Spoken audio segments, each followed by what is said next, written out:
we'll be doing today's one on Al-Aqsa. So every month is a different program. And for those of you who've come before and registered, you know, we usually take feedback on topics and things like that. Today's one's a movie screening, or like documentary screening. We're not going to watch all of it, but we'll watch enough to kind of give you guys a taster and to have a hopefully meaningful, facilitated discussion after.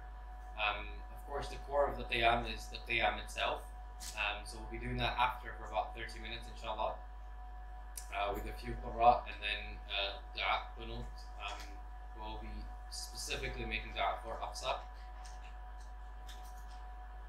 I'm going to hand over to Abdullah Saif now, who's our in-house lawyer / jack of all trades / political expert, mashallah. So he's the head of the Birmingham MAP branch. We also have another speaker who's Yahya, who's a photojournalist. That's how I'm going to introduce you. Photojournalist, who's been down there himself, done a few projects, and he's going to talk to us a little bit about his own experience. Then we'll start the documentary screening, which is called 5 Broken Cameras, available on Amazon Instant Video. Just so nobody thinks that we're, you know, using footlockers. We're legit, right? We're legit. We stand against piracy. So yeah, we'll kick off today, inshallah, and this happens every last Friday of every month. So over to you, Abdullah. جزاكم الله خير. بسم الله والحمد لله والصلاة والسلام على رسول الله. رب اشرح لي صدري ويسر لي أمري واحلل عقدة من لساني يفقهوا قولي. السلام عليكم everyone. It hasn't escaped your attention now because of the media attention on Masjid al-Aqsa.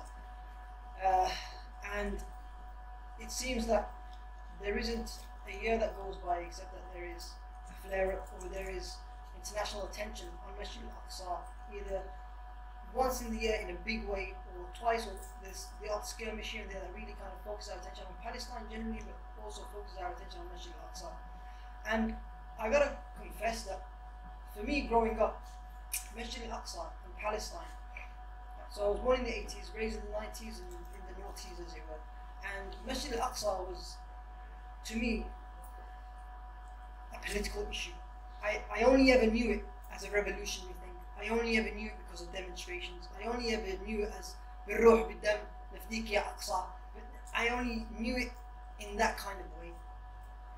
And I would say that that's a disservice to what Masjid al-Aqsa is and what Masjid al-Aqsa is about.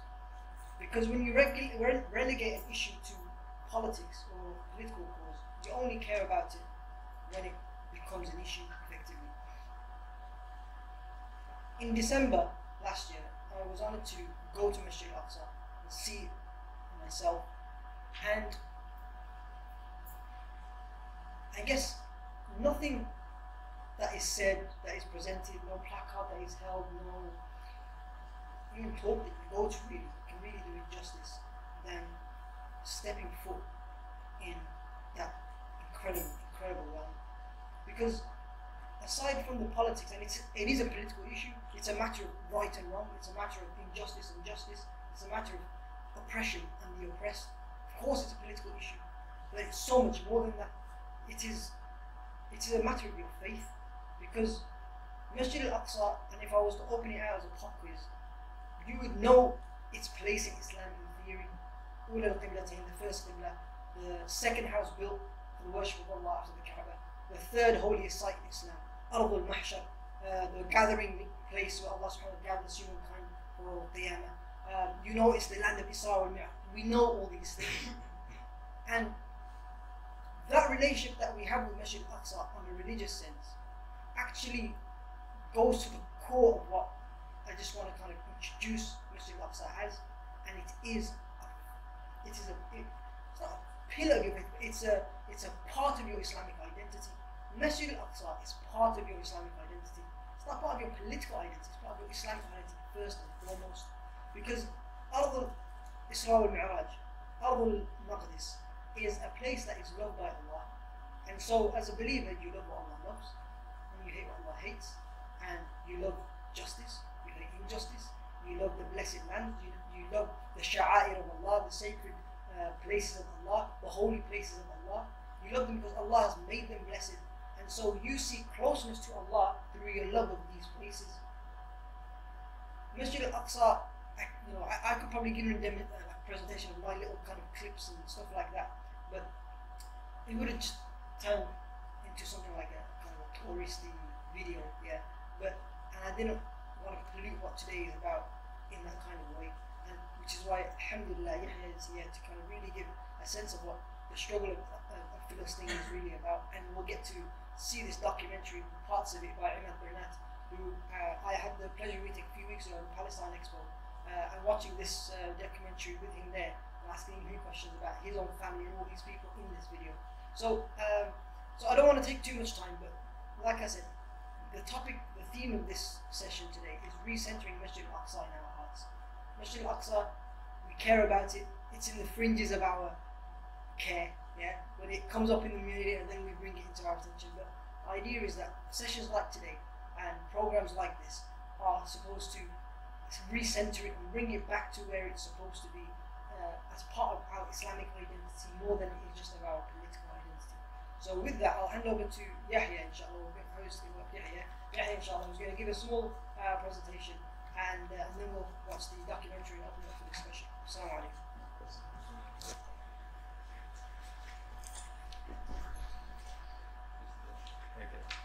Assalamu alaikum, everyone. I'd just like to thank mabyouth as well and Abdullah Saif for inviting me and telling me about today's event, because I was really just unaware of it. So I'm really glad that I got the opportunity to come. I was introduced by Brother Thaqib as a photojournalist. I wouldn't qualify myself as one yet, although I'd love to. Essentially, I would just give you sort of a taster of what I experienced during my time in the occupied West Bank and in Palestine as a whole. But just so you're aware, I traveled there 2 years ago. The situation still remains very similar. As well Abdullah says, it doesn't really, sort of the struggles continue throughout, the years. The same issues are arising, the same issues, you go now, you go 2 years ago, you still see the same issues taking place. But I'll just give you sort of context into what I witnessed, especially in the occupied West Bank and in Jerusalem. And then you can sort of also make a connection between the struggle that is happening, for example, in Al-Khalil, in Hebron, which is where Masjid Ibrahim al-Khalil is located, which is a very sacred place for Christianity, Judaism, and Islam, and how the tactics that are being used there by sort of the Zionist movement are also being implemented right now in Jerusalem and have been over the years. Now I am going to read, so I do apologize. So you're probably asking what qualifies me, this guy, to talk about Palestine. Well, as I said, 2 years ago, I was sat in my dorm in university, trying to figure life out essentially. And the Gaza genocide had just finished, and we began to see on our television and social media feeds stories of devastated families who had endured unspeakable hardships. So with a little bit of research, I found a group called the International Solidarity Movement. They are a Palestinian-led movement committed to resisting the long-entrenched and systematic oppression and dispossession of the Palestinian population, using non-violent, direct action methods. So I decided I would join an international movement and travel to Palestine in order to firstly educate myself, appreciate sort of my Western privileges, and remove that moral disconnect we have all developed over the years from hearing so much about people's suffering. When I first set foot in Palestine and walked through the gates of Al-Aqsa compound, the first thing I noticed, as you can see from the image, was how empty the entire compound was. There was hardly anyone. I felt so let down. I was expecting to be welcomed by a sea of worshippers, just like you would expect if you had gone to Masjid al-Nabawi. But after all, the sacredness of Jerusalem is empathized in numerous places in the Quran. So it's sort of, I was faced with dilemmas. I couldn't understand when I arrived there why it was so empty, why there was just hardly anyone there. According to the Islamic teachings, there are only 3 places to which it is desirable to undertake a journey for the purpose of Salah. Abu Hurairah radiallahu anhu is quoted as saying that Allah's Messenger sallallahu alayhi wa sallam said, "Set out deliberately on a journey only to 3 mosques. The mosque of mine in Medina, the sacred mosque in Mecca, and Masjid al-Aqsa in Jerusalem." Abu Darda radiallahu anhu also quoted saying that the Prophet sallallahu alayhi wa sallam said, "A prayer in the sacred mosque in Mecca is worth 100,000 prayers. A prayer in the mosque in Medina is worth 1,000 prayers, and in Jerusalem it's worth 500 prayers more than any other mosque. So I left Al-Quds clearly very confused as to why the compound was so empty, and headed for Hebron's restricted zone, Al-Khalil. It is the second largest city in the West Bank and is located just 32 kilometers south of Jerusalem.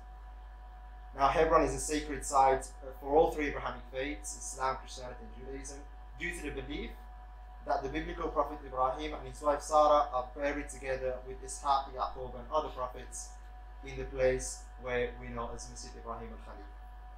The old city of Hebron then grew around this important monument. Due to its religious significance, Hebron became a stronghold for religious extremists with the settler motive. So extreme ideological settlers sort of came into this village and essentially built settlements around the masjid. The restricted zone was colonized in 1967 by fundamentalist settlers, united in the belief that the land of Israel is the spatial center of holiness in the world, and that the West Bank is a Jewish divine right. The settlements are part of Israel's colonization plan to control and exploit locals. Natural resources and establishing physical and demographic barriers provide facts on the ground for that agenda. The old city is continually patrolled by the IDF, which is the military. Roadblocks and checkpoints are set up regularly and frequently. And this has led to the mass departure of residents and has transformed the old city into an almost empty neighborhood.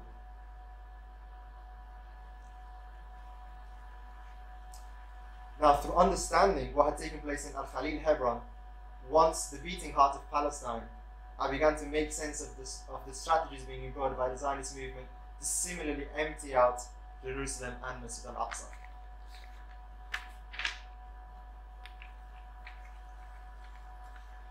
Now, this is a picture of Al-Anbiya. So anyone who lives in the West Bank, in order to get to Masjid al-Aqsa, this is the main route that you're going to have to take.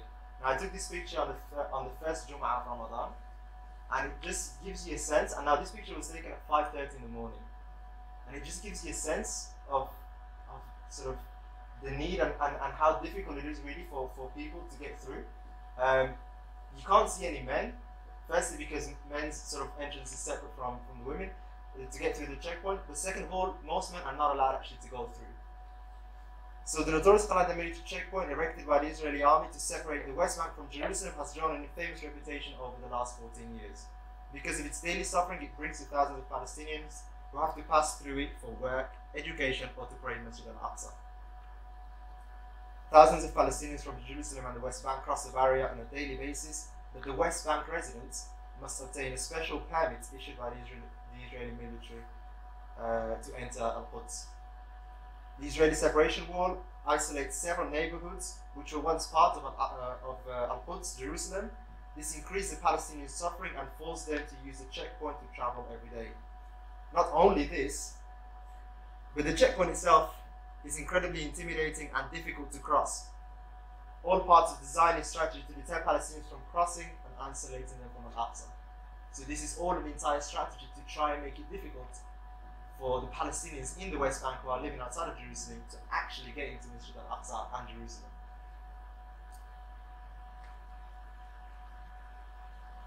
So this picture was taken when I was with the Shabab. So essentially what happens if you're between the age of 11 to 50, you're not allowed to enter or cross the checkpoint to go into Al-Quds because they deem you sort of as a threat or as a troublemaker. And so what the kids would do, who I was with, they would clearly try to get to Masjid al-Aqsa. They would sort of build this makeshift ladder, throw it across the wall, and literally jump over with a rope on the other side.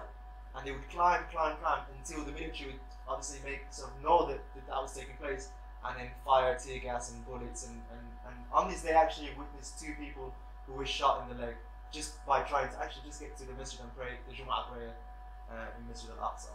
So I mean that shows you sort of how desperate the situation really is for Palestinians in the West Bank to get there. Now I just want to emphasize, despite sort of the media attention that we get about Palestine, that Palestine for the most part is not a war zone. You will not enter into a chaotic place where your life will be in danger. The news can sometimes make it feel as though it is that way, but it really isn't. So this is inside the checkpoint, trying to cross from the West Bank to get into Masjid al-Aqsa. Yeah, essentially. Palestinians are prevented from entering Al-Aqsa, but we should not be complicit in this by also allowing the masjid to be empty. We carry the privilege of having a Western passport. No one will stop you from entering the masjid or crossing military checkpoints like Alandi checkpoint because your passport essentially exempts you from that treatment. And I think everyone should really make it their mission, given that we all have that privilege, not to be complicit in that, to just go to Masjid al-Aqsa.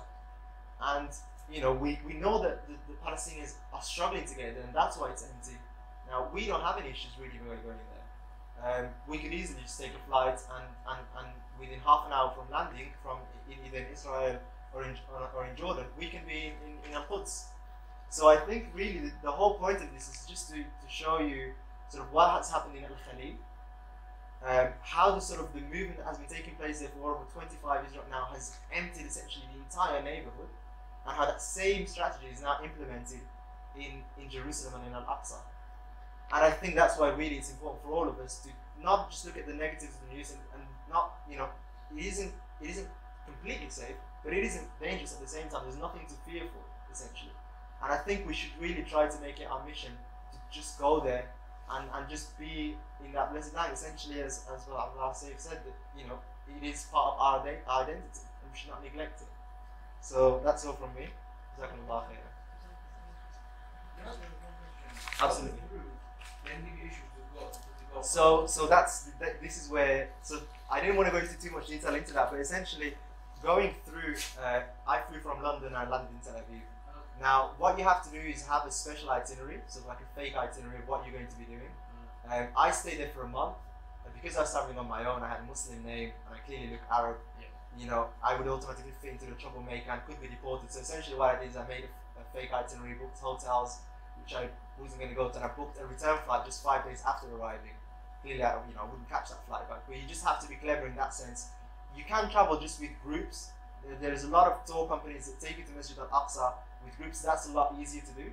You are quite protected if you do go with a group, but going on your own is a little bit more tricky. But other than that, I don't think there's many difficulties over there. So I went with the group, we sent down the village, and if you go with the group, and I went with my family, so it's my wife and my little kid, and perhaps I was one of the kind of saving graces because I wasn't subjected to 5 hours of waiting because they just saw us as a young family, and even though I deactivated my Facebook, changed my phone, like video call or WhatsApp, so my wife was like, "Don't get deported." So I went through, like you said, you can get. I was checking online, and you can get a return flight from Luton direct to Tel Aviv, Ben Gurion Airport, for £160 return. 160 return. Yeah, you know, 160 return. I'll say that again. £160 return. Yeah, and that's it's that cheap. Yeah, and you might have to go through. You can prepare yourself like Yahya said in terms of getting materials, which is really clever. I don't know if I told you something. But that's how cheap it is. And then once you're there, you get like half an hour, 45 minutes, whatever it is, to stay in Palestinian hotels, eat in Palestinian restaurants, support your Palestinian brothers, and there's nothing like being there that gives you more empathy to the cause than actually being there. So I'm exactly okay for that. And you just reminded me that on one of the days when I stood there and I asked one of the ladies in Masjid al-Aqsa, and to tell her, like, "Auntie, why is it so empty here? Like, what's the matter? Where's everyone?" And she said, and the only thing that I can remember from that conversation was she said to me, "Look, there's one thing. We don't need your charity, and we don't need your money. We need your solidarity." And that's the thing right now with Palestine, is that, you know, your money isn't essentially needed as desperately as your solidarity is with the Palestinian people right now. And I think that's something that we also sort of need to understand, that I think sometimes we tend to forget. We just give charity, but we forget the other aspects of charity, essentially. You know, solidarity is one of them. So, yeah, I think that's also something to bear in mind.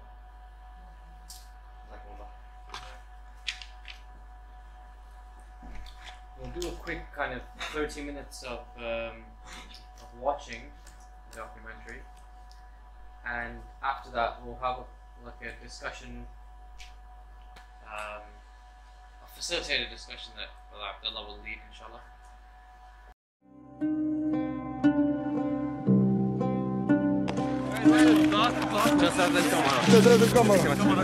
أنا مريت بتجارب كثيرة في حياتي، تجارب اللي لساتها بتولع ذاكرتي، ألم ولذة، مخاوف وأمل، كله مخلوط في بعضه. أنا تايه، الجروح القديمة ما عندهاش وقت الطيب، الجروح الشديدة راح تغطي عليها. فقررت أصور عشان أرجع ذاكرتي.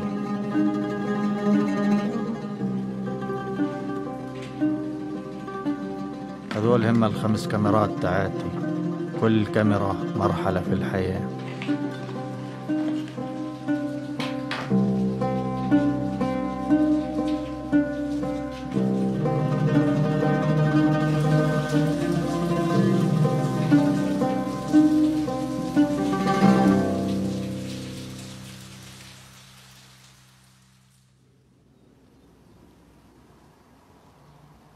أنا انولدت وعشت كل حياتي في بلعين، قرية اللي واقعة بين التلال. القرية واقعة داخل الأراضي المحتلة من الضفة الغربية. أنا فلاح ومزارع مثل كل عيلتي، الأرض بترجعنا لذاتنا.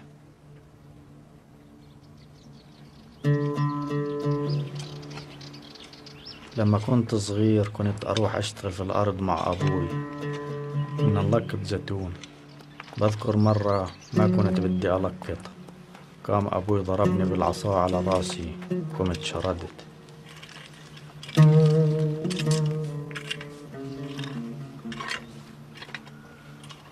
كنت أحب أطلع مع أصحابي على الواد نسرح في الطبيعة.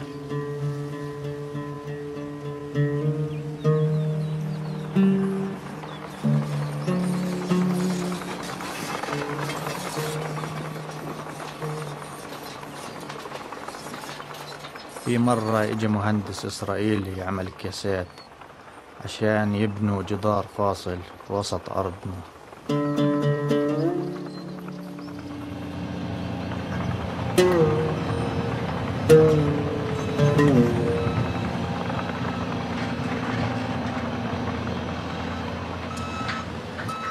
أول أيام جت فيها الجرافات كانت أيام صعبة كثير، لكن هذه الأيام كانت بالنسبة إلي كمان أيام جميلة كثير. جبريل ابن الرابع ولد،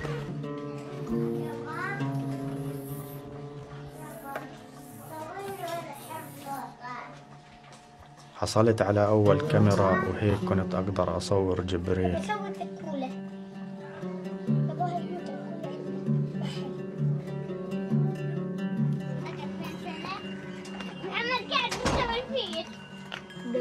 اطلع حديتك يا ياسين. كمان ما قصده بس يكون عطيك ما تخبطش عو والله العب يا ليبي.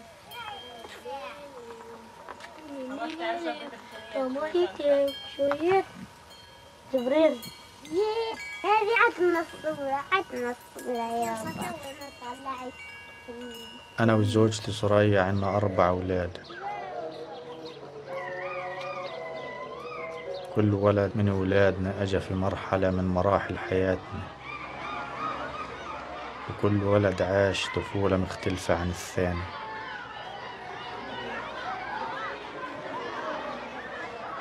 محمد الكبير ولد سنة 1995، أيام الأمل اللي صاحب اتفاقية أوسلو الأولى. في بداية ولادته كان كل شي مفتوح، كنا نروح على البحر كل صيف. ياسين انولد بعد فترة انتظار 3 سنين. سنة 2000 مع بداية الانتفاضة ولد تقي الدين. نفس اليوم كان المستشفى ملان شهداء ومصابين. عاش طفولته في الحصار الطويل اللي كان مفروض على الضفة الغربية في هذيك الأيام. في 2005 ولد ابن الرابع جبريل. من أيام ما كنت صغير لحد يوم ولادة جبريل المستوطنات كانت تنبني أقرب وأقرب، وأراضي زراعية أكثر وأكثر بتتصادر عشان يسكنوا المستوطنين فيها. مستوطنة مدعين عليت الشديدة وضاعف عدد سكانها في 5 سنين. الجدار معمول على أساس يحمي المستوطنين ويفصلهم عنه، لكنه مبني بعيد من المستوطنة وقريب جدا من بلعين. قاموا بمصادرة أراضي أكثر من القرى المحيطة.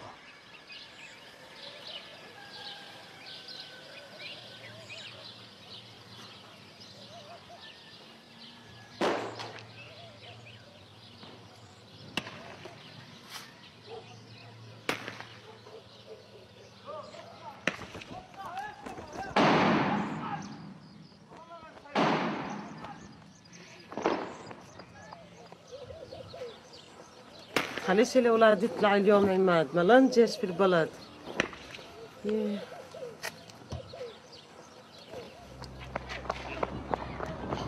لما بصير إشي في القرية على طول بحس إني لازم أصوره.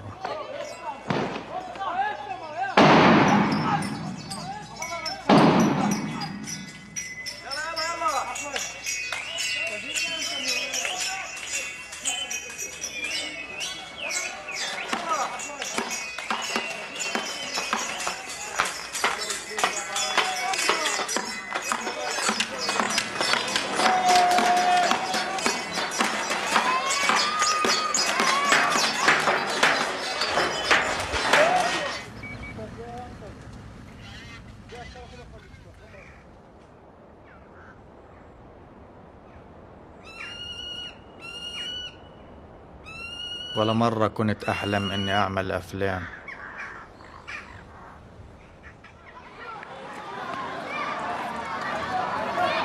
بس هلا بما إن عندي كاميرا الناس صارت تطلب مني أصور لهم المناسبات والأحداث المميزة اللي بتصير في القرية، وبالتالي صرت مصور بالعين. بس كاميرتي ما بتشتغلش منيح. الأشياء اللي بصورها بلزمها كاميرا قوية، مش كاميرا ضعيفة.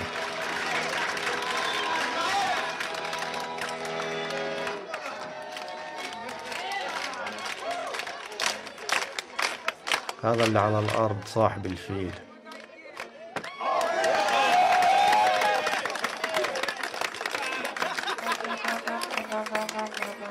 الأولاد بسموه الفيل، هذا اسم دلع يعني إليفانت.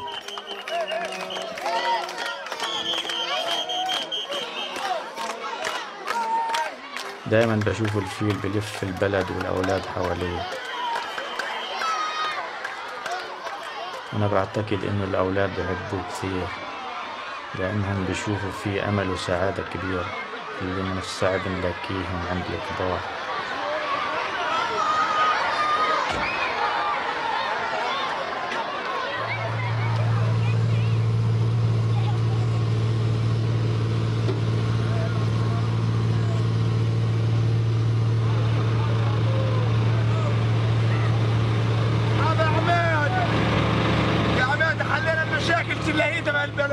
حارتنا كيف؟ والله اليوم سبنا فيها اليوم. كيف العصير؟ وهي العصير ذهب بس مش اكل.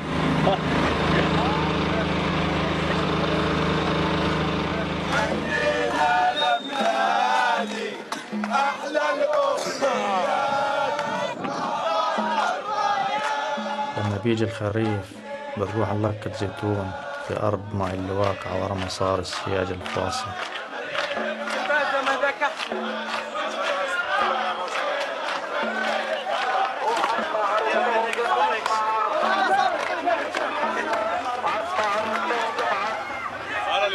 شركب شركب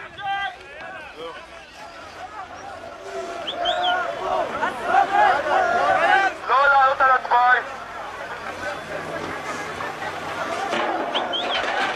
تساوي وتعود خطكوا لا نتقدم قديما طلاب شمال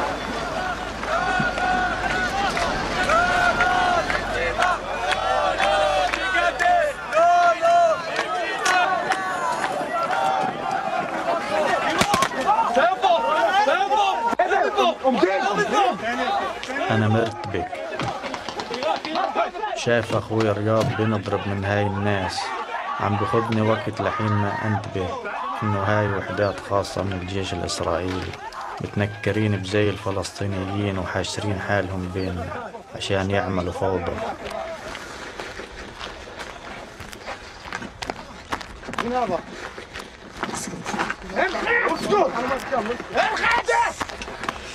هذا الكلمة نبخي شو بدك؟ هذا الكلمة شو بدك؟ كاخذ كريمة أخوها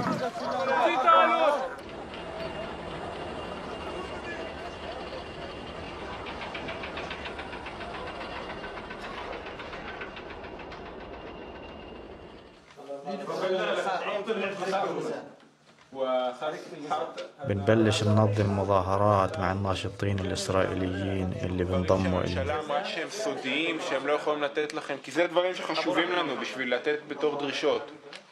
המבע הזאת זה בלעין, נכון? חלק ממתרפיהו זה היה על אדמות בלעין. כן.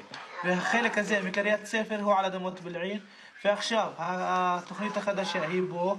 עד מגיעת עד בו, אתה רואה את זה? אנחנו רוצים לדעת איך עברו האדמות שהם שמו יד בשם המנהל האזרחי על הקרקעות הזאת, איך יגיעו להתנחלות. אנחנו רוצים לדעת איך זה יגיע. החלטה ראשונה. وبعدين بنقرر إنه كل أسبوع بعد صلاة الجمعة نحاول نصل أراضينا ونعمل احتجاج. أهلا الصامدين في قرية بلعين، لا يصيبكم إلا ما كتبه الله لكم. ندعوكم نساء ورجالا وشيوخا وأطفالا من قرية بلعين. ابن البارود والغزو المدفع والغزو المدفع.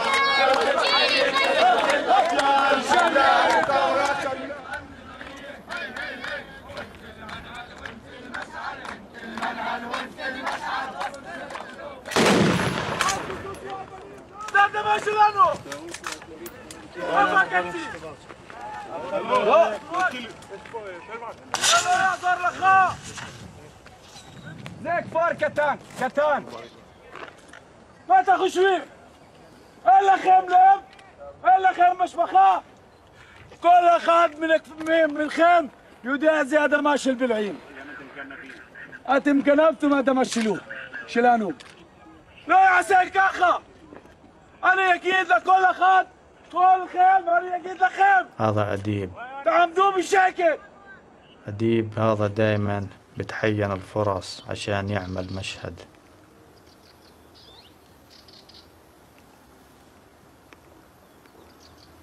يعني هذه الأرض ولدنا فيها وبنعيش وبنموت وسنظل مرابطين فيها من هلا مدى الحياة.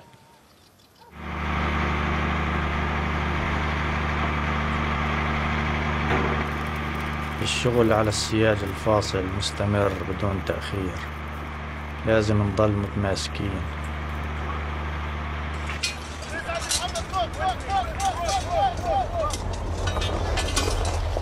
الناس بتيجي تنضم إلنا من جميع أنحاء العالم، بيجوا مع أفكار مبدعة وأشكال جديدة للاحتجاج، بيقفوا معنا في كل شيء بصير. في هذا اليوم انكسرت كاميرتي الأولى بقنبلة غاز.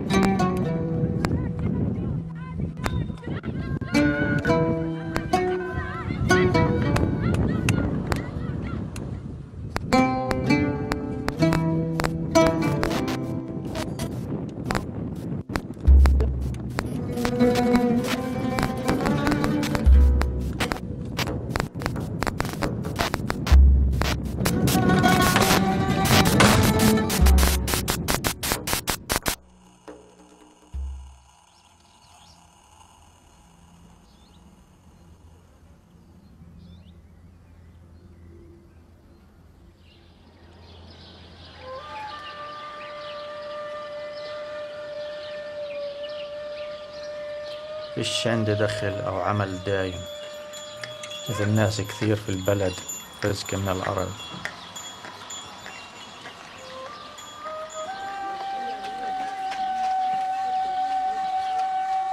عشان استمر في التصوير صديق إسرائيل اللي بيعطيني كاميرته. הבאתי לך את המצלמה, זה אין מה לעשות, זה ייפול לך אם אתה תלך עם זה, תרוץ עם זה בצילום, תלך עם זה, זה ייפול לך, זה לא מחזיק. וככה המצלמה בסדר, אני יודע. بعد شهر أخويا بيخرج من السجن.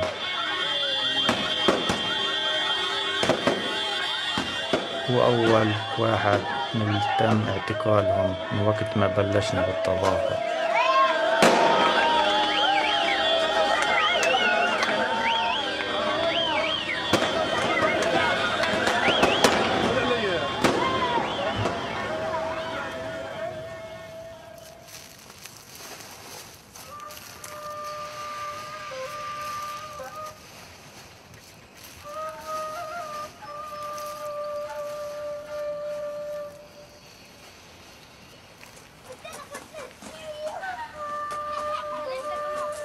السنة الأولى من عمر جبريل مرت بسرعة. أنا براكب كيف كل لحظة من عمره عم بكبر.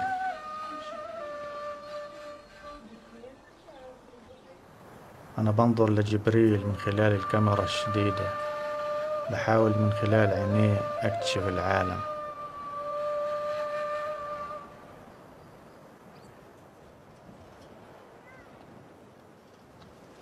بفضل ضغوطاتنا انسمح لنا بشكل مؤقت إن نعبر للجانب الآخر.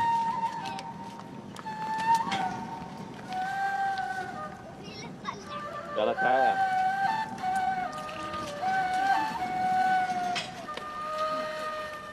لما بلش جبريل يحكي أول كلماته كانت لحظة سحرية. شو هذا؟ راسه ابعدوا. ابعد. وين رحت انت؟ جلال. جدار؟ مطاط؟ تعال هاي المطاط هين. تكون لك مطاطين.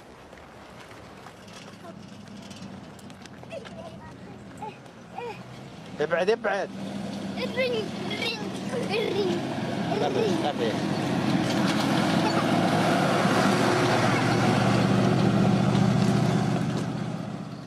شو جيش يابا. شو ساووا؟ ها اشرد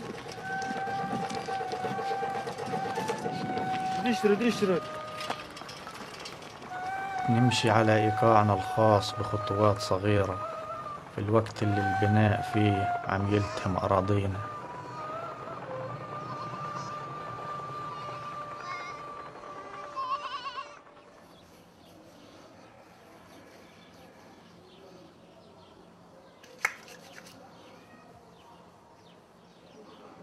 أهلين أبو محمد. أهلين. شو أنت رايح تتجوز؟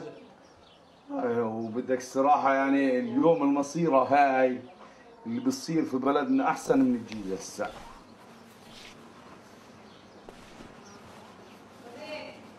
يا الله توكل.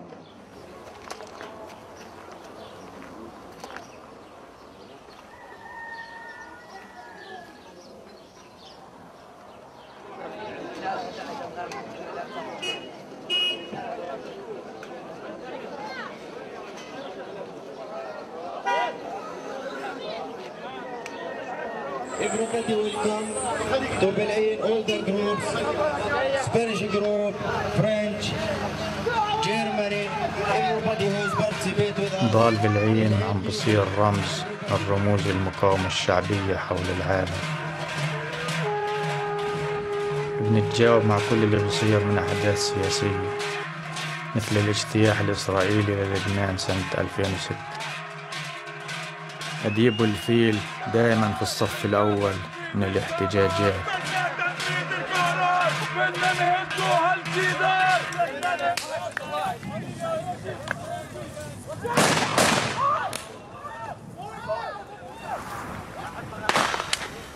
على الأقل هاي المرة مش أنا. What's happened? They shoot your camera? Go home, you fucking idiot!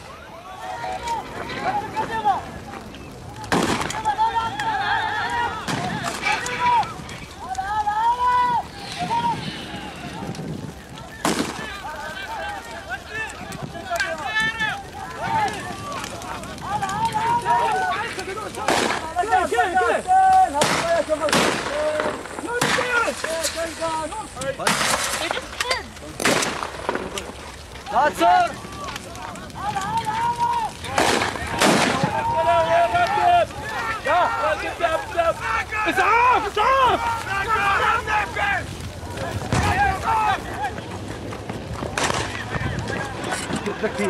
برنامج ولا شيء يابا يا رجلي الشغل فيها عبد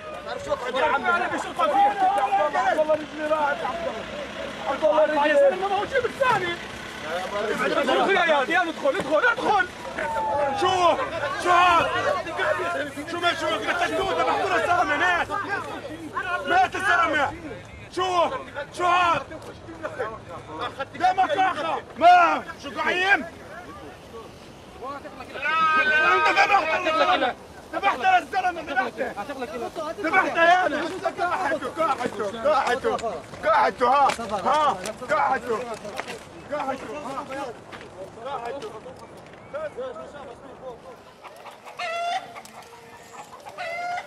خرج الفيل من السجن في نفس اليوم. أديب بيحتاج سنة عشان يستعيد عافيته، لكن هو مستمر.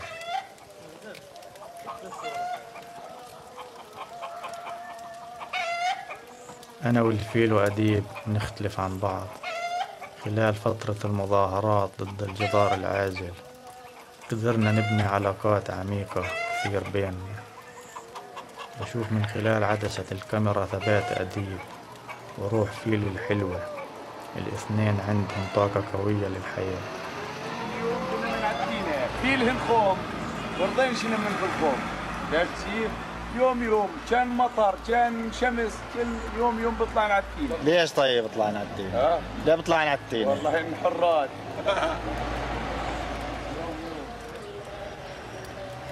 تحويل الغضب لشيء إيجابي بيحتاج قوة كبيرة. أنا والفيل كالكنين على أديب. أديب والدجاج.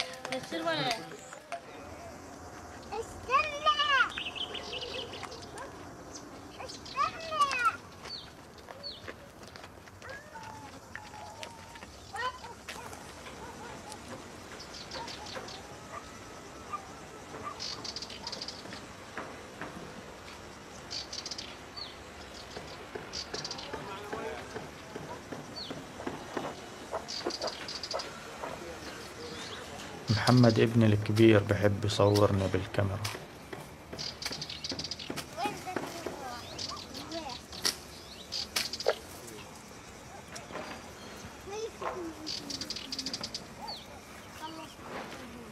بنظر لسوريا، هي فلسطينية ولكنها كبرت في البرازيل، بتحب تلقط زيتون وتشتغل في الأرض. هذا المطرح بربطنا مع بعض. الأرض مش بس بتطعمنا، الأرض بتوصلنا ببعض.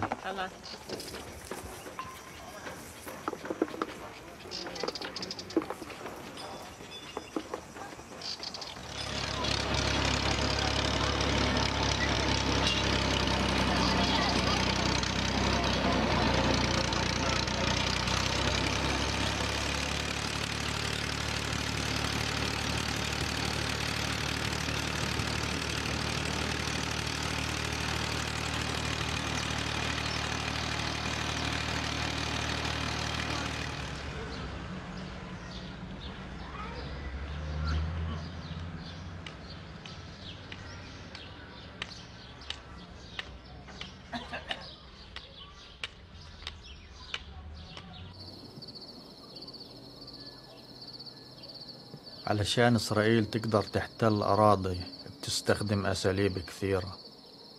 بعض هذه الأساليب حتى في قوانينهم مش قانونية. مثلا السماح للمستوطنين بأنهم يحطوا بيوت متنكلة على أراضي فلسطينية، واللي بفرضوها علينا كأمر واقع، فبنحاول نمنعهم يحطوا بيوتهم المتنكلة.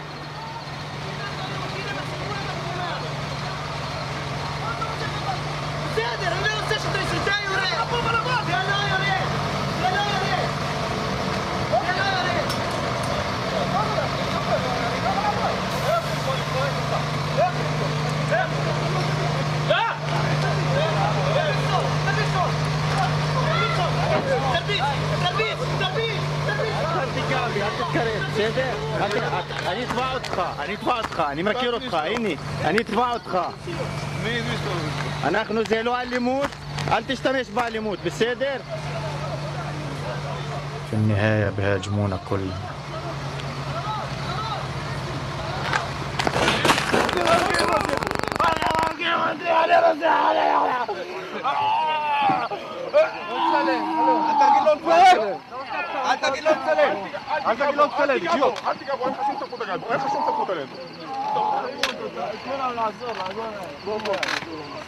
بنفشل نمنع المستوطنين منهم يحطوا بيوتهم على الأرض، فأجتنا فكرة، ليش ما نحطش إحنا كمان بيوتنا المتنكلة على أرضنا المسروقة ورا الجدار؟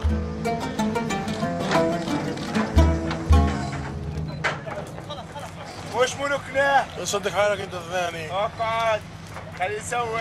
ايوه يا عماد. يعني الارض هاي ممكن يسوي لكم ملامسه فوق لكم بتوشدمكم على شواخك فوق كلهم للشام. ليه فين الرأي؟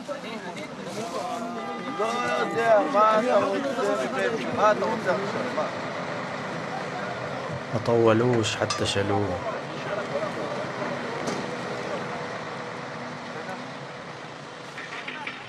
فقمنا وجبنا واحد ثاني.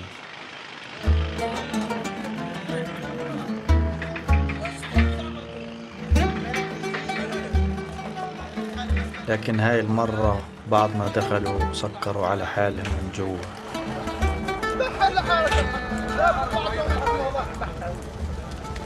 هذه بحر معك واحد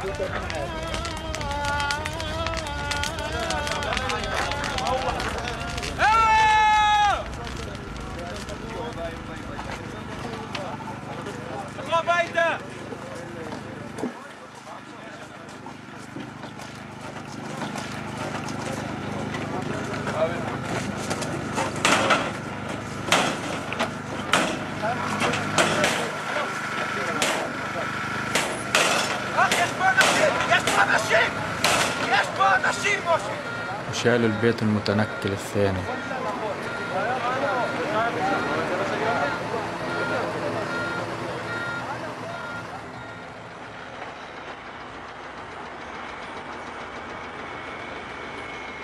بعد البيوت المتنكلة المستوطنين عم بيكملوا بناء الوحدات السكنية، بيستعملوا القانون اللي بيمنع الجيش من تهديم أي بناء إسمنتي متماسك، وبعدين شركات البناء تقدر تدخل على الخط تتكفل الباقي.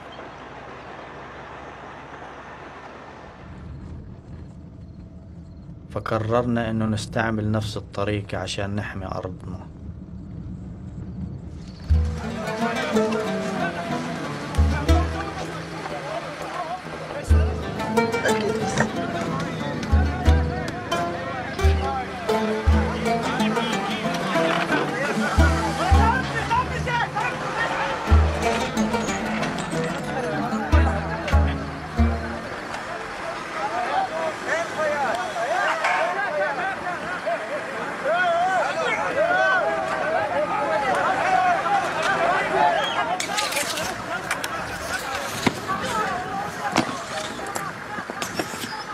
فرتيلي ودي خالد.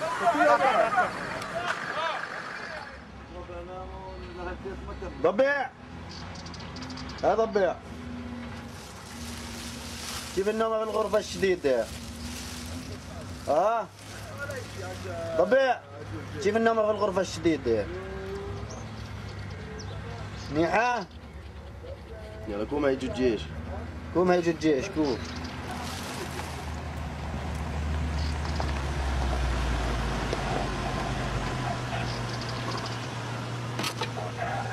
אני עכשיו באתי אליך, שמעתי שם, למה סלמת אותי שם? אתה באת אלינו אדוני, אני הייתי פה, אתה באת אלינו, אז מה, אני באתי אליך הביתה לצלם אותך? לא אכפת לי. מה באת אלינו? אני מצלם פה, אני מפריע לך? פעם האחרונה, אם אני רואה את המצלמה הזאת מכוונת אליי, היא הלכה. סבבה? טוב, בסדר. להתראות. ביי. المستوطنين بيقرروا ينتقموا منا في الليل.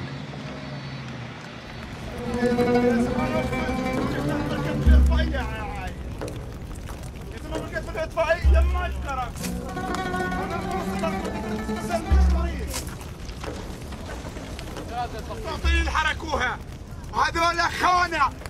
شو هذا ابو محمد واليهود الزيتون، يعني الزيتون شو ذنبه؟ الشجرة اللي بتسبح لربها شو ذنبها؟ يولعوها جبل من جواها.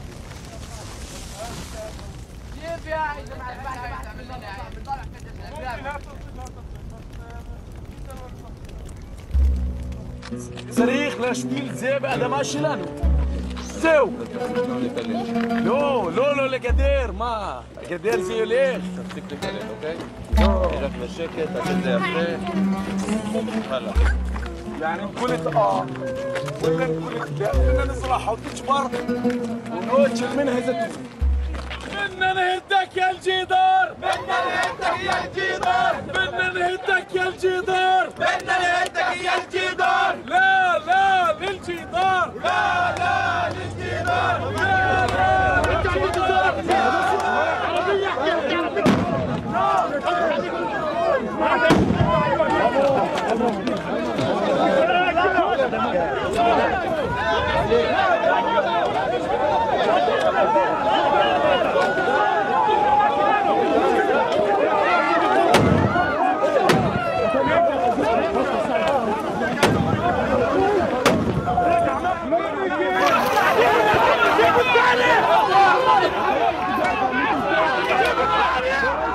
صديق الصراع الاتصاب من وسيلة للدموع.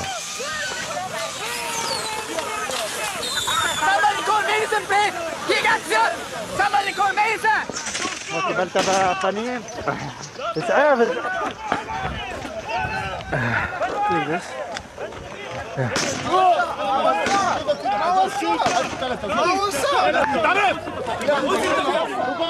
ياد اخوي الثاني اللي بيعتقلوه.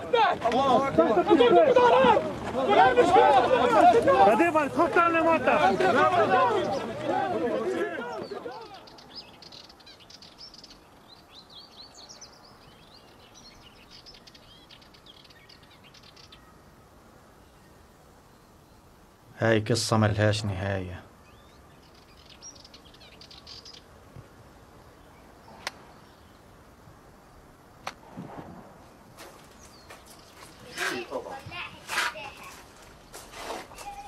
خرجني القصة من الأول عشان نحرك الغرفة جددناها. أيوة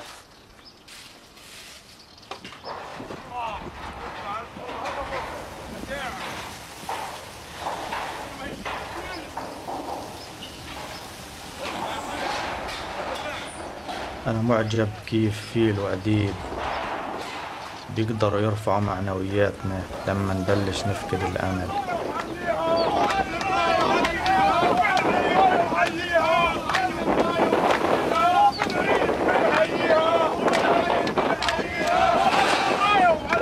البيت خلف الجدار بصير المطرح اللي بنلتقي فيه كلنا.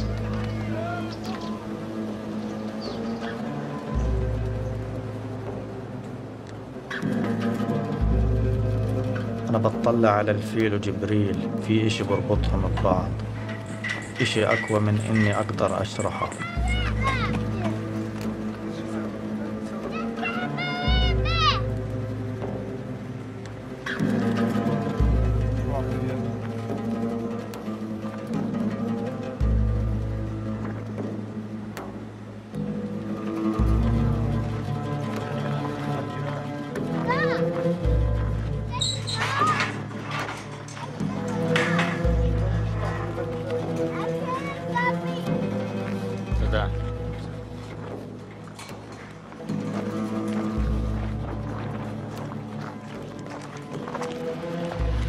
في اللي بصير؟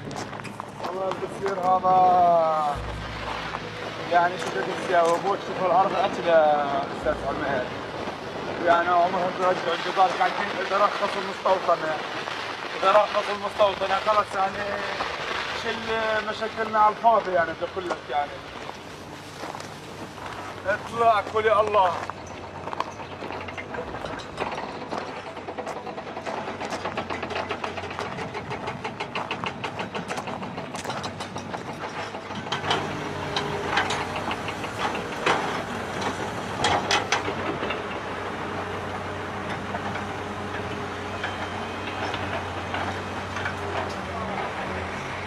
لما بنوصل المستوطنة بنشوف الضبع أخو الفيل عم يحاول يوقف البناء لوحده.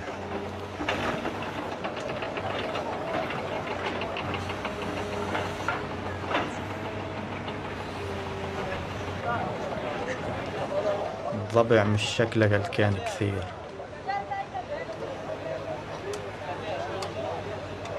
كماته محافظ على ابتسامته الطفولية.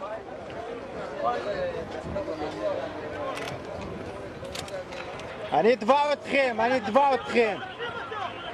سلام وطا ولا خبيره ولا خون افرت بخلي لك انا أنا سلام عتوناي مطر لليوت بكل مكان فهمتك فهمتي ما بعيا أنا سلام أنا تلونين عليكم للسيخوك أنا سلام مش فاهم تعصبتي يا جالب شو أنت تصريخ لقيت لهم للأخت ميبو نحن لا أسيم كلوم معلش ما كده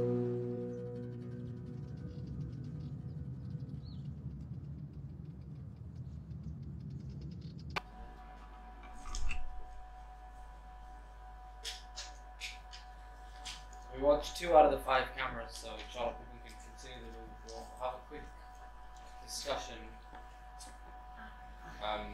People want to raise any points or actions that possibly they think they can take out of this or something like that. And then we'll continue downstairs at the Qiyam, inshallah. What are people's, what's your take on what you've seen so far? Just say anything.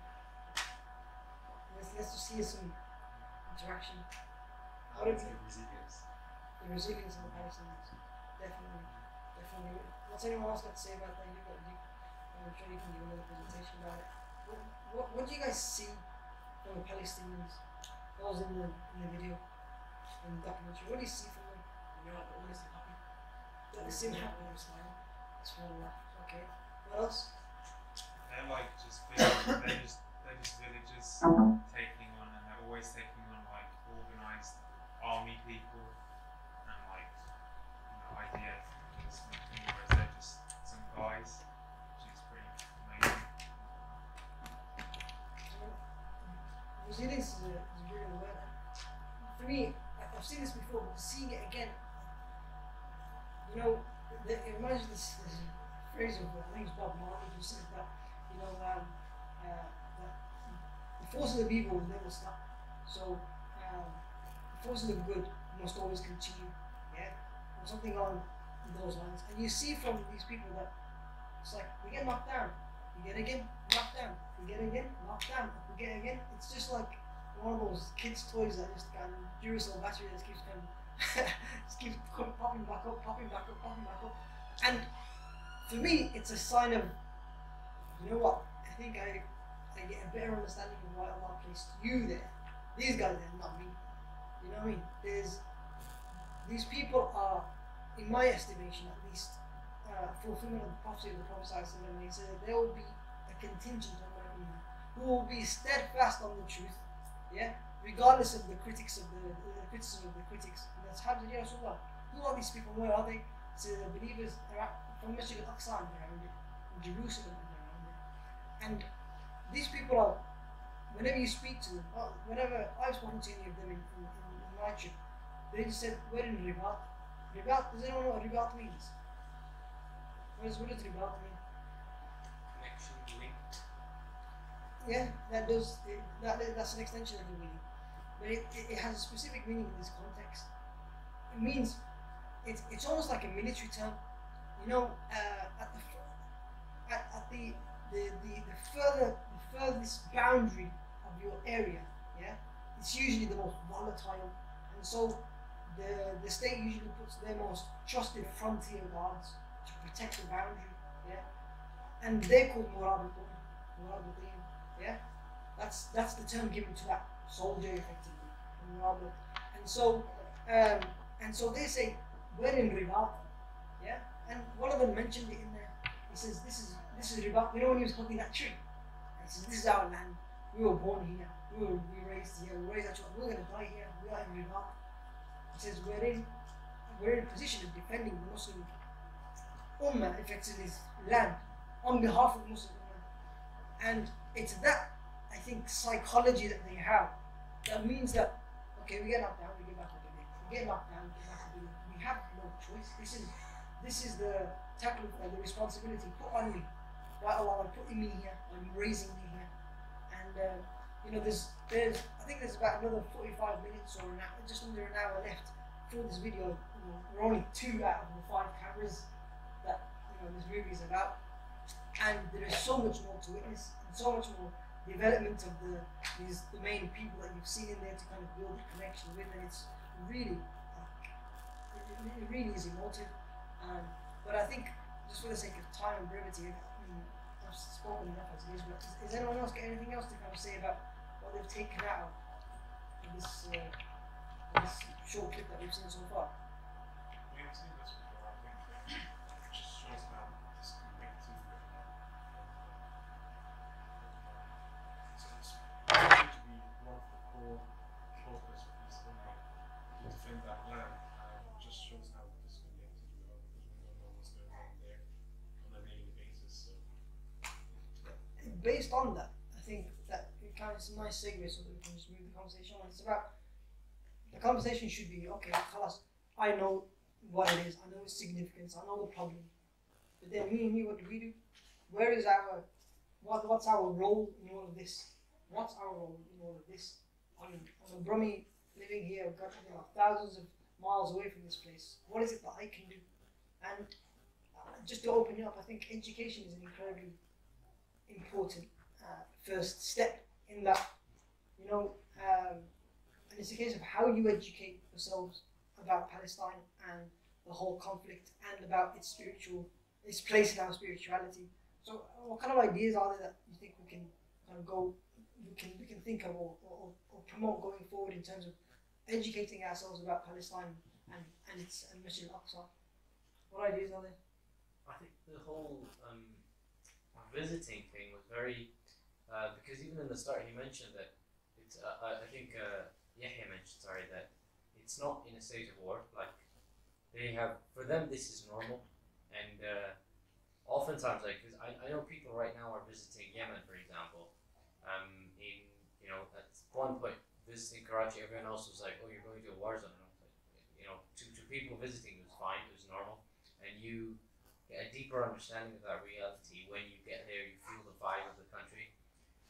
Videos like this are very good just because it's the first time I've seen this, and it shows you inside how it's a very green and kind of nice place to be, and weather's probably nice, and even books and stuff that I've read, they're like, people are having barbecues on the beach and it's blue sea and things like that. Like, you can actually make a tourist destination out of it. But for them it's normal, and that means you can go there and live it like that, and that's a great way just to learn more about it because you're in that space. Yeah, definitely. But how about for those who can't afford to go? I mean, in terms of just the education side of things, I mean, what kind of learning the history of how Salah ad-Din al-Ayyubi and how the history of all of that, how the Muslims fought for Al-Aqsa, and how it's a continuous fight. So educating yourself about the past will help you understand the current and the future. Okay, that plays a role. I mean, Yahya, what do you got to say about the whole education side? For for me, like Brother Abdullah said, I read a lot before going, and I spent countless years just reading, from Chomsky to sort of like different authors, listening to shuyukh and scholars and academics and so on. And I think probably that's the best place to start, is that if you can just educate yourself, about the history of the conflict, the different stages and the different things that have taken place in that land, like the Nakba, the Intifada, all these sort of monumental things that have taken place in Palestine, and they're so I mean, they form part of the actual Palestinian struggle.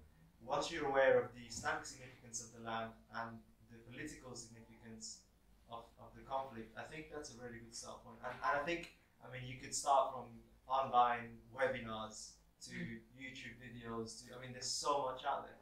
And yeah, I think that's a good starting point. But as I said, like the best way, I read a lot and I watched a lot and I prepared for months before going there, and as soon as I got there, it was completely different. Like nothing that I read and I prepared about actually happened. So, so that's quite interesting as well too. Any contribution from that? About video, about,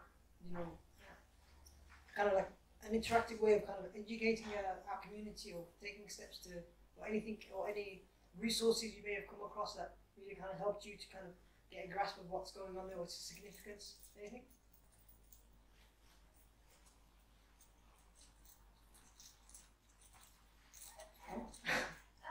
Not so much ideas or anything like that, but I got, from watching the video, I got that the Zionist movement has got a lot of power and support, whereas the Palestinian people, they, like the brother said, they were just villagers. And it doesn't make sense, because there's so many Muslims in this world, and how can our brothers and sisters be in that situation? We're like, together we should be like unstoppable. Like, it doesn't make sense. The maths doesn't add up. It doesn't. But then there's a rule for them and a rule for the Palestinians. Because when they did the same construction on their side, theirs was destroyed, and that was okay. But if you look at the whole world, that's what I'm saying. There's this world, there's rules for everybody else, and there's rules for Muslims. So if it would be like that. Yeah, I think the politics plays a major role. In the space of the half an hour or so that we watched, we saw that settlement. What a sanitized word settlement. Is it like a soft word? Like you're just settling, you're just kind of relaxing, settling. Have you seen how they were growing? Literally, the language they used was these buildings were growing out of the ground. Yeah, that's how the subtitle translated his phrase. These buildings were popping out of the ground, and they were kind of like Californian style villas. You know what I mean? Just popping out of the ground, where there were just zaytun trees, olive trees, and all these kind of things. And next thing you know, they're gone. And next thing you know, you've got the most rabid, like literally Zionist settlers who are their murabitun. We talked about our murabitun, those who are defending the land for the sake of. They've got their frontier guards are those rabid Zionists who you just don't care. They'll, the world's media, the world's eye will be on them, and they will just shoot you in the head. They have just no moral. It's just so crass and so crazy. But this is part of the struggle, the worldwide struggle. You're talking about the strength in number that we're supposed to have.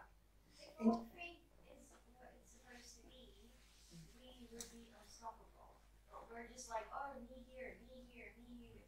It's crazy. We're not a whole body. We're just organized by ourselves. I'll just add something that stays with me even till now whenever anyone mentions Palestine, is the fact that when I travelled there and I was doing activism in the West Bank, whenever people would find out that I was Muslim, that I was Arab, the Palestinians, they would be shocked, because they were not used to seeing a Muslim, Arab, Palestinian activist there. So for them seeing me there, it was as though like I was sort of like a godsend. Like everyone would host me. Like during the entire month of Ramadan that I was there was not a single house. There was not a day where I had iftar on my own, breakfast or anything. And the fact that yes, there's so many of us, but But why, you know, if it was so common for us to be sort of defending this land, why was it such a shock for them to hear that, you know, a non-Westerner was defending their own land? And you see that even here, you know, you go to London for Palestinian protest, you know, 80% of the people there all the time are not even Muslim, you know. Yeah. So. But this speaks to the wider kind of humility or humiliation, sorry, of the state of the Ummah in a sense. But the actual blueprint for success in terms of you know, success from Allah subhanahu wa ta'ala in this dunya, success in all its meanings, whether it's spiritual growth, even not domination, for want of a better word. Allah subhanahu wa ta'ala gives us the blueprint. In Surah An-Nur, Allah subhanahu wa ta'ala says, وعد الله الذين آمنوا منكم وعملوا الصالحات ليستخلفنهم في الأرض كما استخلف الذين من قبلهم ولا يمكنن لهم دينهم الذي ارتضى لهم ولا يبدلنهم من بعد خوفهم أمنا يعبدونني لا يشركون به شيئا ومن كفر بعد ذلك فأولئك هم الفاسقون وأقيموا الصلاة وآتوا الزكاة وأطيعوا الرسول لعلكم ترحمون. Allah subhanahu wa ta'ala says, God has made a promise to those among you who have believed and done good deeds. He will make them successors to the land as he did those who came before them. He will empower the religion he has chosen for them. He will grant them security to replace their fear. They will worship me and not join any partner with me. Those who are defiant after this will be the rebels. People, keep up the prayers, pay the zakah, and obey the messenger so that you may be given mercy. And it's effectively coming back to Allah subhanahu wa ta'ala, which is ultimately the success that you get. It's kind of a byproduct of coming back to Allah subhanahu wa ta'ala. Allah subhanahu wa ta'ala opens up the world, and this isn't theory. We know our own history. We know that when the community was at its purest, at its closest to Allah subhanahu wa ta'ala, Allah said, here you go, here's the world. And in the space of a century, literally the world just opened up, the known world opened up to Islam. Just opened up. Literally, you've probably seen those kind of like those pictures where they've got a time graph and it just shows the spread of the Muslim Ummah. It's kind of growing. And it's just this green colour that kind of emanates from Mecca and it's like that. Yeah? And you'd think that was just fast forwarding over like centuries. It's not even centuries, a few centuries, if that, yeah? And the growth came because they fulfilled this blueprint that Allah subhanahu wa ta'ala set. But on a practical sense, I think that, firstly, I'll be remiss if I didn't mention tomorrow that there is a demonstration, Hands Off Al-Aqsa protest in town, outside Waterstone from 3 till 5. So, inshallah, you can come to that and promote the event. It's an opportunity just to kind of raise public awareness again. Let people see the Palestinian flags. Let people hear the chanting. Let people hear that there is a cause that isn't so distant for us. It's not something. It's something that even here in Birmingham, in the heart of the fourth Islamic holiest site in Islam, that we also have kind of a care for the Muslim and the cause of Palestine. And I don't know whether anyone else can say Yahya maybe about the BDS movement and what role that has to play in the whole agenda against challenging Zionism. Yeah, I mean, I think probably, you know, when we think of what are the best ways to help, is it charity? Is it BDS? Is probably I would class it as number one. So BDS stands for boycott, divestment, and sanctions, and it starts from sort of finding companies that invest in Israeli sort of either military, so it can be ranges from weapons, it ranges in security sort of companies that work in settlements, so on. So it's identifying those companies, like we all know Coca-Cola, we know sort of Marks and Spencer's and all of these, to also boycotting certain like travel companies, certain even like concerts that happen a lot of time. So basically, it's about boycotting and putting pressure on the Zionist movement, like it was done during South African apartheid, and that's essentially trying to establish the same thing, dismantling this apartheid. And this thing actually kind of works on a very small level as well. Yeah. I mean, it's a case of you go to Asda, and then you see a product that says made in Israel or whatever, you just say, okay. I mean, some of the tactics that the Palestine Solidarity Campaign kind of draw up on this is literally you take a trolley, go into Asda, you see a product like avocados from Israel or something, yeah? What they do is they just grab all the avocados, put them in a trolley, and then get that trolley and shove it to the corner of Asda, yeah? So no one that day or whoever is going to buy those avocados, and then they're going to be wasted, they're going to go off, so no one's going to buy them, so they're going to throw them away, yeah? And that, what that does is, it's those small things, and it's crazy how the impact of BDS is. I mean, nothing hurts like, you know, the Zionist movement, like an economic hit. Yeah, they're backed militarily to the teeth. But economically, it's that which really kind of hurts them, and it's that which they're doing incredible pressure, especially in the UK. To try and in America, they almost pass laws in certain places to say that if you support BDS, it's tantamount to being anti-Semitic, which is absolutely ridiculous. But that's how encouraging. That's actually a sign of encouragement, saying, listen, this thing's actually hurting us. We gotta push back, and this is how we push back. So there's that kind of thing as well. So supported by educating yourself, supported by going to movement, to demonstration, just to kind of hear the voice and actually build that solidarity and sharing the information out on social media, and also financially, like I said, something as small as that, something as small as just not buying those things that show that they're coming from Israel. And just as a final one before we finish, inshallah, just a reflection on some of the things that I picked up in my trip in December to Al-Quds specifically. And Yahya mentioned that the moment you go in, it's empty. The moment you go in, it's relatively empty. Yeah, you're talking about the third holiest site in Islam. And the only way I can kind of explain it to people is, who here has been to Mecca or Medina? Who has been? Raise your hands up. If you've been Mecca or Medina. Okay. Who's seen pictures of Mecca and Medina? Especially when they're full. What do you think the makeup of the worshippers in Mecca and Medina are that are just from Mecca specifically? For example, in Mecca, for example. What percentage of, you know, when the place is packed out? What percentage? 10%. Sorry? 10%. Oh, that's... I would say 2-3%. Yeah, easily 2-3%. Easily 2-3%. Now imagine if it was only the residents of Mecca that prayed at the Kaaba. How many sufuf would you get those epic pictures where the place is just rammed out with people? You wouldn't. You just get a saf. You get 2 sufuf probably. That's it. People doing kissing the Hajar al-Aswad. Everyone will have their own like 3-hour slot just to stick with the black stone because no one would be there. Yeah. Masjid al-Aqsa operates because of the lack of numbers there like a local community mosque. I'm going to say again, it operates like a local community. What do I mean by this? You go there, Salat al-Fajr, you probably get about 5-6 rows, you know, which is actually quite a big deal because speaking to them, they said you used to get, if you're lucky, you get a row. You'd get the Imam of Masjid al-Aqsa, yeah? When we went in December, some of the lads in our group, we went for Salat al-Asr, yeah? And they were coming back to the Saf. And then I said, what have you guys been up to? They said, we just had a tajweed lesson with the Imam of Masjid al-Aqsa. What are you about? He goes, we just sat down, it was 3. Imagine like going up to Sudais or whatever and saying, you can sit down and listen to my tajweed. Yeah? It doesn't work like that. But that's the access because no one's there. You go there for Salat al-Dhuhr and Asr. They don't pray at the mihrab of Salahuddin Ayyubi, which is right at the front. They bring it back to the middle of the mosque. Because like, you know, cut down electricity, we don't use too much power. There's hardly anyone here anyway. You know what I mean? We can't be walking another distance just to get to there when there's only going to be 3 lines. I was between Maghrib and Isha one day.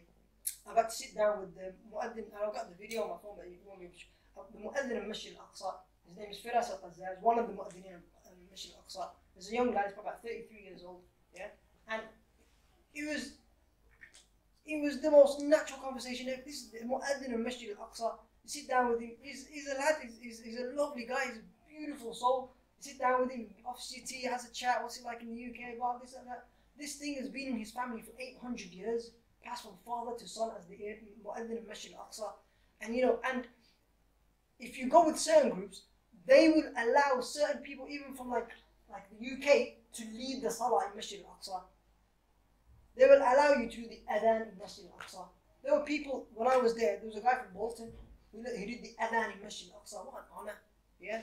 The Shaykh in our tour group, he led the Salat al-Maghrib in the dome of the Rock Mosque. Because you can. Like when I was with the Mu'adhin, I was kind of shy to kind of ask, can I do the adhan? I don't know, and somebody stopped me. And then he just says, I'll let you switch on the mic. Literally, I was like, this is like the honor of the century, you know what I mean? So I recorded myself doing it, like, here you go. That was it. And you know, I'm recording him doing the adhan. That's the level of access. And you're sitting there on the courtyard of the Dome of the Rock. And the Imam of Masjid al-Aqsa himself, Sheikh Yusuf Abu Sinina, is sitting there. And he says, Antum al-ana ala bawabati as-sama. He says, you are now at the gateway of heaven. And you're thinking, what a phrase. And he goes, did not the Mi'raj happen from here? Was not the Prophet sent from earth to heaven here? Did not the heaven open up at this place? And you're thinking, oh my God. And you're like, your hair stands on end. And you look up and you expect the world to open up. And it's true. It's true. You know, Allah could have sent the Prophet up from Mecca to go straight to him. No, get to him. He says, look around you. He says, where you're sitting right now, a Prophet was praying. And you kind of like, you know, yeah. You want to do wudu again, you want to make sure that you're proper pure, because noble feet and heads are bowed in this place. So that's Masjid al-Aqsa. You can get all that right now because no one's going. Yeah. And now that the situation, alhamdulillah, has kind of petered up a bit, alhamdulillah, they've managed to kind of, through the pressure that the Palestinians have done at Masjid al-Aqsa, they've managed to get rid of the metal detectors, they've managed to kind of get rid of all these things and open certain doors which are closed to them, alhamdulillah. The place will kind of settle down again. It'll flare up again, no doubt, but there will be an opportunity to go. Look out for those packages. There's been a resurgence of people going to Masjid al-Aqsa now. Look out for those packages. It's relatively cheap. People were going for the last 10 nights of Ramadan, Masjid al-Aqsa, for the price of about £49 a night. What's that? If for the same area, going to Masjid al-Haram, you'll cost you £1,300. It absolutely doesn't make sense. So, we've spoken a lot, I've spoken a lot, we've seen a lot, and inshallah we've connected again with the cause again. And inshallah we don't wait for it to flare up again before we open the door of Masjid al-Aqsa in Palestine again. Inshallah we do something just when the time is peaceful, when relatively peaceful, in any case, just so that we tell ourselves more than anything that this is a cause that we care about just because it's in the news. It's because